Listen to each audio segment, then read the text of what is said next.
কোনো এক ইসলামী দলের নেতা বলেছেন, আমরা বাংলাদেশটাকে আফগানিস্তানের মতো বানাতে চাই না। আসুন তাহলে একটু জেনে নেই বাংলাদেশটা 54 বছরে কি ছিল, আফগানিস্তানের তালেবান শাসন আসার পরে আফগানিস্তানে কি হয়েছে। বাংলাদেশে আমরা 54 বছরে দেখেছি স্বৈর শাসনের পর স্বৈর শাসন। 71-এর সেই মুক্তিযোদ্ধার পরেই বাংলাদেশ পেয়েছে এক নতুন স্বৈর শাসক, যে স্বৈর শাসকের পতন ঘটিয়েছিল 1975 15 আগস্ট। এরপর থেকেই দীর্ঘ সময় পর্যন্ত এইভাবেই চলতে থাকে। আবার 1990 স্বৈর শাসকের পতন ঘটায়, সর্বশেষ 2024-এ স্বৈর শাসনের পতন ঘটায়। এভাবেই বাংলাদেশের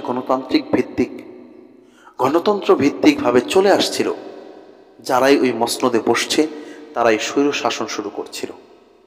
তাদের চিন্তাধারাটা এরকম হয়ে যায়, ক্ষমতা টিকিয়ে রাখতে হবে, হাজার রক্তের বিনিময়ে, হাজার জীবনের বিনিময় হলেও ক্ষমতাকে টিকিয়ে রাখতে হবে। তারা সেটাই করেছে।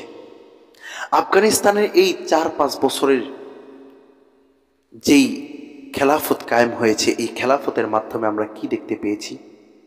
একটা ধর্ষণ মুক্ত এলাকা, চুরি মুক্ত এলাকা, ছিনতাই মুক্ত এলাকা, অন্যায় মুক্ত এলাকা, ব্যভিচার মুক্ত এলাকা। এত বড় এক আফগানিস্তানের মধ্যে কোথাও চুরি নেই, ডাকাতি নেই, ছিনতাই নেই, রাহাজানি নেই, খারাপি নেই, হত্যা নেই, সন্ত্রাসী নেই। তালেবানের এই সুশাসন আমাদের বাংলাদেশের ইসলামী বক্তা আনতে চায় না। কেন চায় না? কারণ তালেবানের সেই সুশাসন আনলে চোর চুরি করতে পারবে না, ডাকাতি করতে পারবে না, চাঁদাবাজরা চাঁদাবাজি করতে পারবে না। আমাদের হুজুর বক্তব্যতে আমরা এমন আফগানিস্তান তৈরি করব না। আপনারা চাঁদাবাজি করতে চান, আপনাদেরকে মুক্তভাবে চাঁদাবাজি করার সুযোগ করে দেব। আপনারা চান দুর্নীতি করবেন, আপনাদেরকে দুর্নীতিরও সুযোগ করে দেব। আমাদেরকে একটু ক্ষমতা দেন, আমরা চেটে পুটে খাই। ক্ষমতার লোভ অন্ধ বানিয়ে দিয়েছি। ক্ষমতার লোভ তাদেরকে নিষ্পেষিত করে ফেলতেছে। এই ক্ষমতার লোভের কারণেই তারা আজকে যেতে যেতে এমন পর্যায়ে গিয়েছে, ইসলামিক খেলাফতকে অস্বীকার করছে। ইসলামিক খেলাফত কায়েম হয়েছে আফগানিস্তানের মধ্যে। সে বলতেছে আফগানিস্তান আমরা করতে চাই না, আমরা করতে চাই গণতান্ত্রিক ভিত্তিক রাষ্ট্র, আমরা কোনো ইসলামিক খেলাফত চাই না, আমরা চাই ক্ষমতা। ব্যাখ্যা এটাই আসে। হায় রে গণতন্ত্র পূজারী আলেম, তাদের ভুল ধরা যাবে না, ভুল ধরলে বেয়াদবি হয়ে যাবে। অনেকে এসে বলবে বেয়াদবি করতেছ কেন, তোমার কি তার পরিমাণে এলেম আছে? আপনার ওরকম এলেম আল্লাহ তাআলা আমাকে না দেখে। যেই এলেমের মাধ্যমে হারামকে হালাল মনে করেন, যেই এলেমের মাধ্যমে খেলাফতকে অস্বীকার করেন, যেই এলেমের মাধ্যমে আপনি খেলাফতকে ছেড়ে দিয়ে আপনার ক্ষমতা পূজারী হয়ে যান, এমন এলেমের দরকার নেই। আমার এরকম এলেমের দরকার নেই।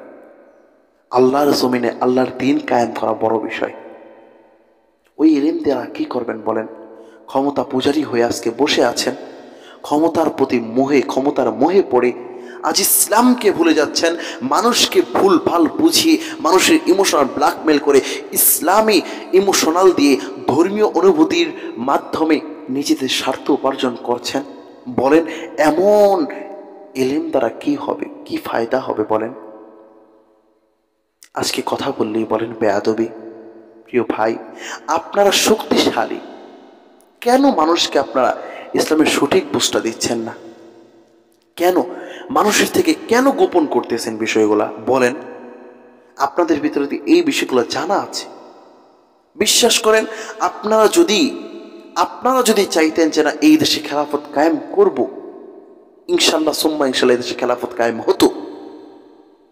কিন্তু আপনারা তো ক্ষমতা পূজারী, ক্ষমতার মোহে পড়ে আপনারা নিজেরাই ভুলে গিয়েছেন ইসলামটা কিভাবে কায়েম করা উচিত। আরেকজনের একটা পোস্ট দেখলাম, সত্য মিথ্যা আল্লাহ তাআলা ভালো জানে, লিখেছে জিহাদের মাধ্যমে ইসলাম কায়েম করে, এটা নাকি কাফেরদের কথা, মুসলমানদের নাকি কথা। নাউজুবিল্লাহি মিন যালিক। হায় আফসোস, হায় আফসোস, ক্ষমতা কোথায় নিয়ে গিয়েছে। এখনো পর্যন্ত একটা সিটও পায় নাই, তারপর এরকম কথা। যদি সিট পায় তারা মদের লাইসেন্স পর্যন্ত দিয়ে দিবে, ক্ষমতা টিকিয়ে রাখার লক্ষ্যে দিয়ে দিবে।